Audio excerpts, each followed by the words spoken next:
Selamat pagi. Assalamualaikum warahmatullahi wabarakatuh.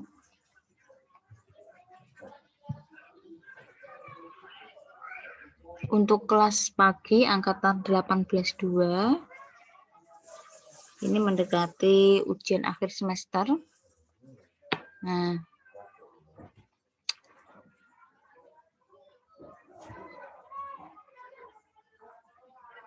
saya harap materi-materi yang sifatnya teori, mahasiswa harus memahami, kemudian mampu mempraktikkan berbahasa Indonesia dengan baik dan benar,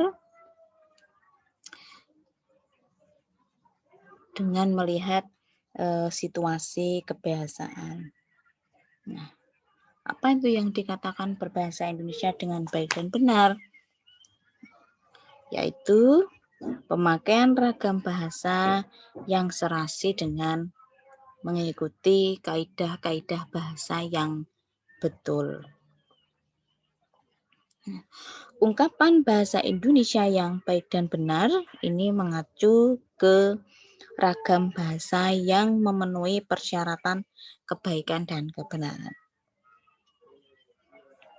Penggunaan bahasa yang benar ini bisa tercermin dalam kalimat-kalimat yang memenuhi kriteria bahasa yang baku, baik dari aspek tata bunyi, tata bahasa, kosakata, atau ejaan.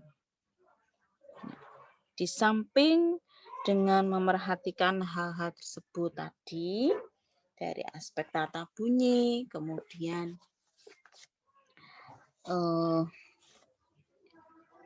tata bahasa, kosakata, atau ejaan,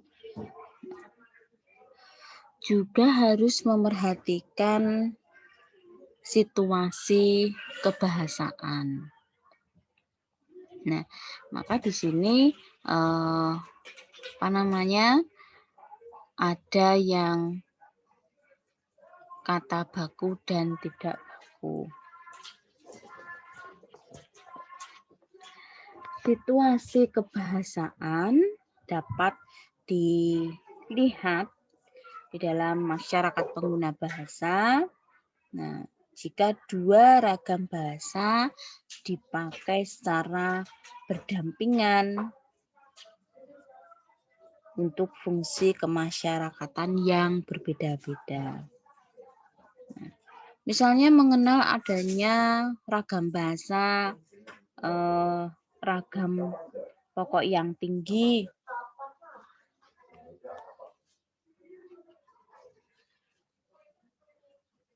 nah, ragam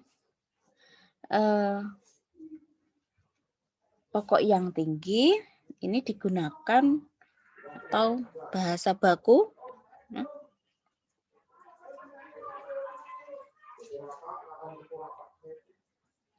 Misalnya untuk pidato resmi, khotbah, ceramah, perkuliahan, penyiaran lewat radio misalnya atau televisi. Nah, misalnya di dalam penulisan, ya penulisan yang bersifat resmi. Misalnya makalah di dalam surat kabar. Misalnya tajuk rencana. Sering kita melihat membaca di surat kabar itu tajuk rencana.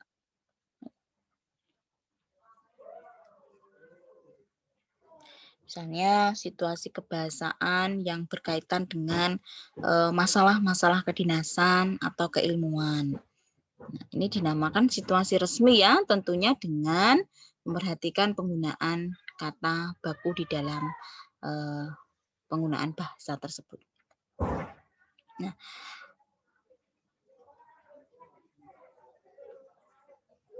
kemudian ragam bahasa tidak baku atau ragam yang rendah. Nah, ini biasanya dipakai dalam percakapan sehari-hari yang akrab ya, misalnya di lingkungan keluarga atau teman sebaya. Ketika tawar-menawar di pasar, dalam dunia seni, misalnya ragam tidak baku ini lenong, atau dalam penulisan yang tidak resmi, biasanya seperti surat pribadi yang dikirimkan kepada sahabat karib, atau di dalam surat kabar atau kolom khusus yang secara khusus dimaksudkan untuk memperagakan ragam yang tidak baku.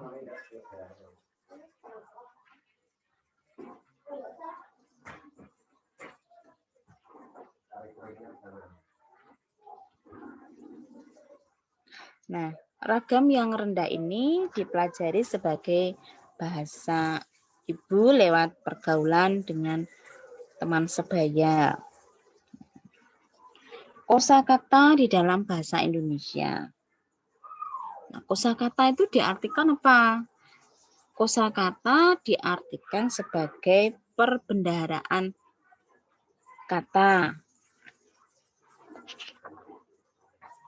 Nah,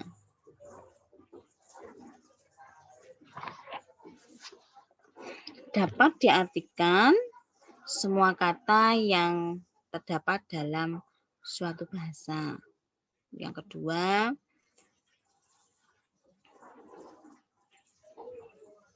kekayaan kata yang dimiliki oleh seseorang atau penulis. Dan yang ketiga diartikan sebagai kata yang dipakai dalam suatu bidang ilmu pengetahuan. Nah, perbendaharaan kata dalam bahasa Indonesia ini meliputi berbagai kosakata yang dianggap telah menjadi milik bahasa Indonesia itu sendiri. Kata-kata di dalam bahasa Indonesia itu bisa berasal dari bahasa asing atau bahasa daerah yang sudah diserap ke dalam bahasa Indonesia.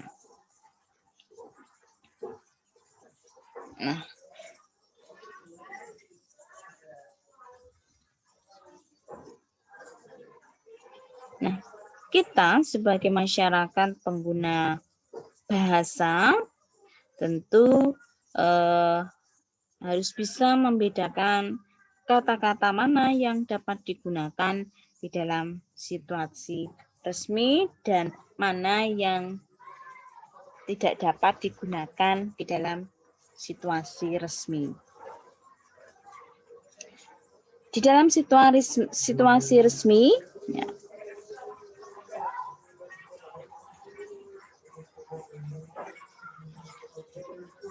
tentu bahasa yang digunakan adalah bahasa yang baku ya, dengan menggunakan kata-kata baku bahasa Indonesia.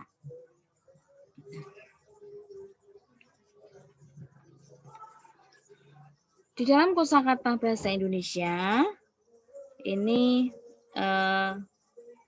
mengenal atau dibagi menjadi dua, yaitu kosakata aktif dan kosakata pasif. Kosakata aktif, misalnya bunga, kembang. Saya berikan penjelasan dulu terkait dengan kosakata aktif. Kosakata aktif adalah kosakata yang sering dipakai di dalam pembicaraan atau dalam tulisan. Nah, sedangkan kosakata pasif adalah kosakata yang tidak pernah dipakai. Jadi lawan maknanya itu lawan atau berantonim dengan kosakata aktif. Misalnya bunga atau kembang kan sering digunakan. Ini masuk di dalam kategori kosakata aktif. Kosakata pasif, Puspa, Kusuma. Kata matahari ini masuk di dalam kosakata aktif. Sedangkan kosakata pasifnya Surya, Mentari. Contoh yang ketiga adalah angin. Nah, angin ini masuk di dalam kosakata aktif. Kosakata pasifnya Bayu, Pawana.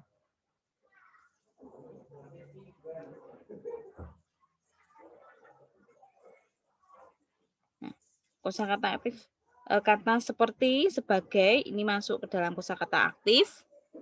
Kemudian kosakata pasifnya Bak, Laksana.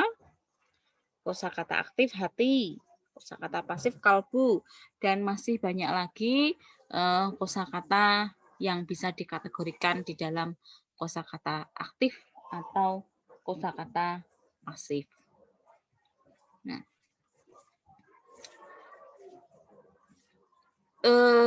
kata baku di dalam bahasa Indonesia ini mempunyai fungsi, ya, ataupun fungsi kosakata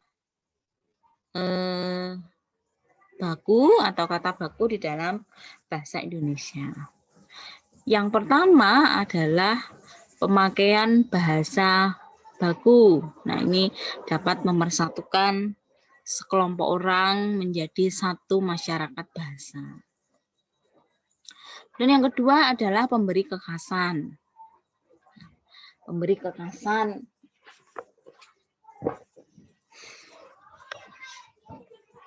pemakaian bahasa baku dapat menjadi pembeda dengan masyarakat pemakai bahasa lainnya. Yang ketiga adalah pembawa kewibawaan. Pemakaian bahasa baku dapat memperlihatkan kewibawaan pemakaiannya. Fungsi yang keempat adalah sebagai kerangka acuan.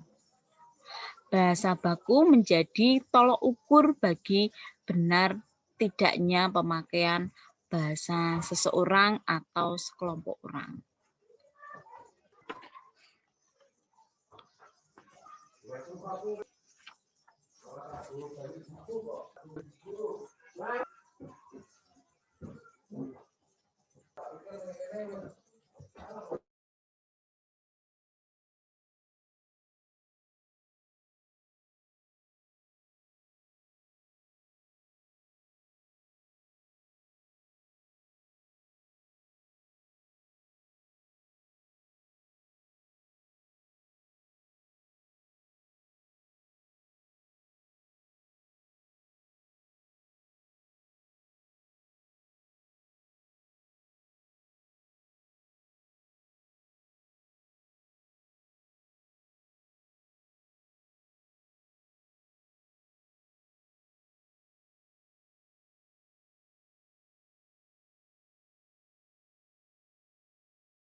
Kaidah dasar bahasa Indonesia.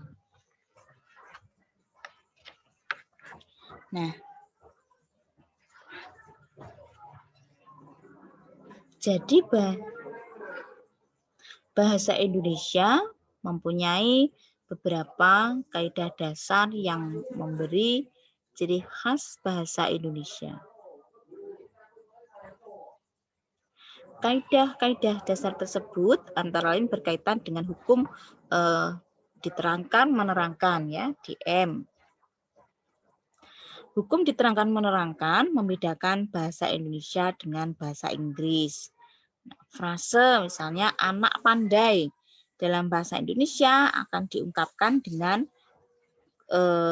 clever boy dalam bahasa Inggris, bukan boy clever. Jadi dibalik ya untuk membedakan bahasa Indonesia dengan bahasa Inggris. Nah,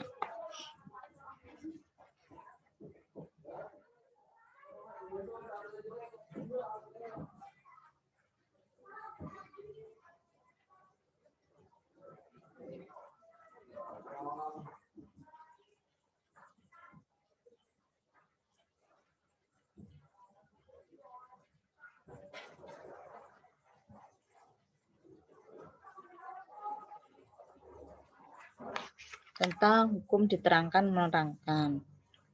Yang pertama adalah kata yang penting disebutkan atau ditulis lebih dahulu. Sesudah itu baru keterangannya. Kata yang diterangkan berada di depan kata yang menerangkan. Nah, dengan istilah lain, bahasa Indonesia mengikuti hukum DM, diterangkan kemudian menerangkan. Nah, berdasarkan hukum tersebut, susunan Borobudur Hotel, minibus, ini hari, ini kali, dan sejenisnya bukanlah susunan yang benar. Susunan kata itu mendahulukan sesuatu yang menerangkan daripada yang diterangkan. Dalam usaha berbahasa Indonesia yang baik dan benar, susunan seperti itu harus ditinggalkan. Nah, jadi harus diubah menjadi Hotel Borobudur, bus mini, hari ini, kali ini, meskipun demikian. Nah, seperti umumnya, nah, kaidah bahasa tidak bersifat mutlak.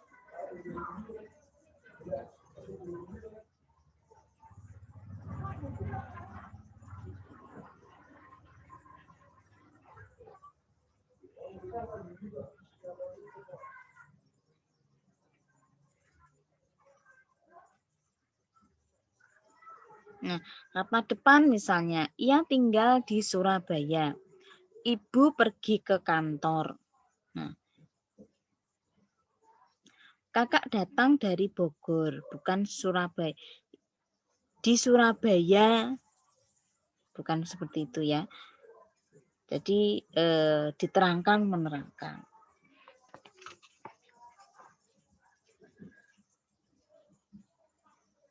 Nah, sekilas tentang diterangkan menerangkan. Ciri-ciri bahasa baku. Yang pertama, tidak dipengaruhi bahasa daerah. Baku, saya, mengapa, dilihat, bertemu. Tidak bakunya bisa gua. Kemudian kenapa, dilihatin, dan ketemu.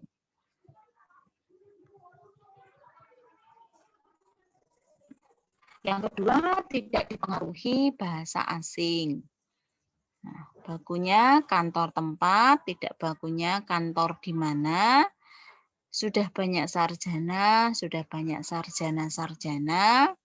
itu benar, itu adalah benar, kesempatan lain kesempatan.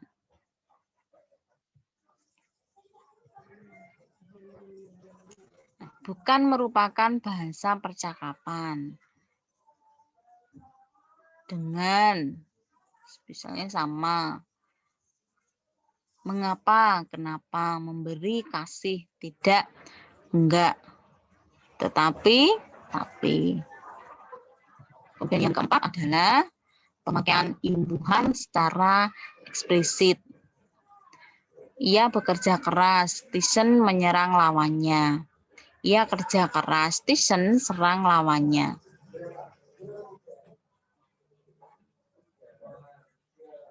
Yang kelima, pemakaian dengan konteks kalimat.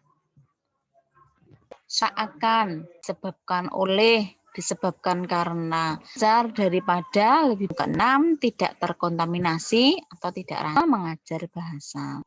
Baku, tidak baku tamu-tamu, hadirin para hadirin, dan maju ke depan. Demikian untuk perkuliahan pagi ini. Saya lanjutkan kembali pertemuan yang akan datang. Selamat pagi. Assalamualaikum warahmatullahi wabarakatuh.